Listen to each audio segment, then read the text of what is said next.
Let me just try to address this. I've given a lot of talks about this issue, the cycle of sin, and the cycle of even good people. You know, they're praying, they're reciting Quran, they're even doing Umrah, ibadat, but at the same time, they can't get away from certain evil practices in their alone time.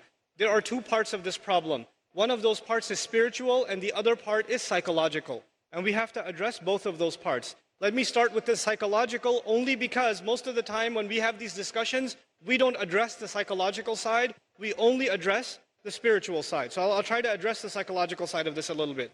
You have to understand that in psychology, there are triggers.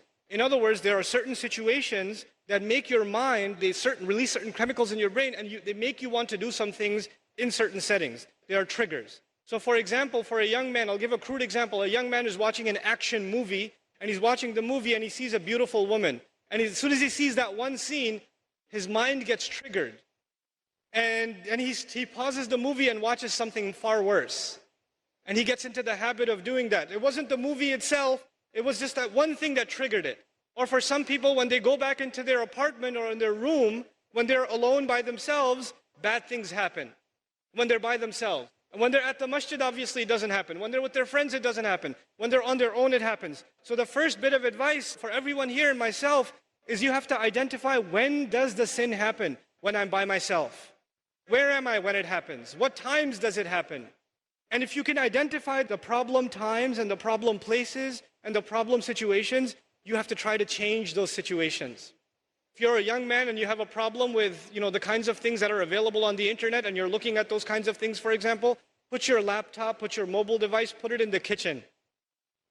So that your mother's walking by, your dad's walking by, and the mobile device, don't put it in your room. And parents, put that stuff in a visible place in the house. These screens are destroying our kids. Seriously. Then the other thing, the spiritual side of this problem.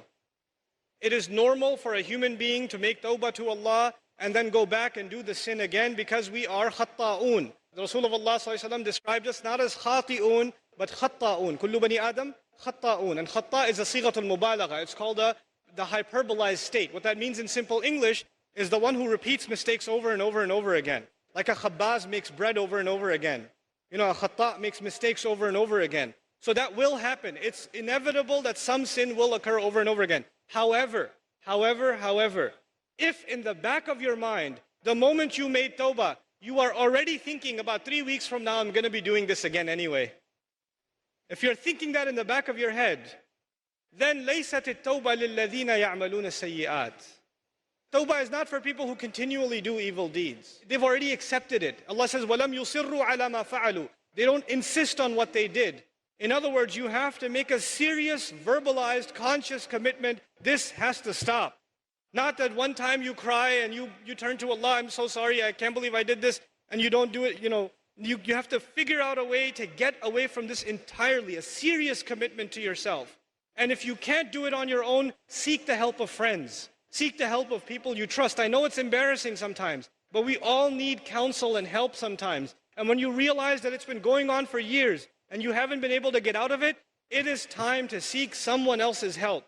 Which is why in the ummah today, psychological and spiritual counseling is so important. So many young people are in need of counseling, and families are in need of counseling. That is one of the greatest priorities of this ummah, because that will be a vehicle by which peace will be delivered to people.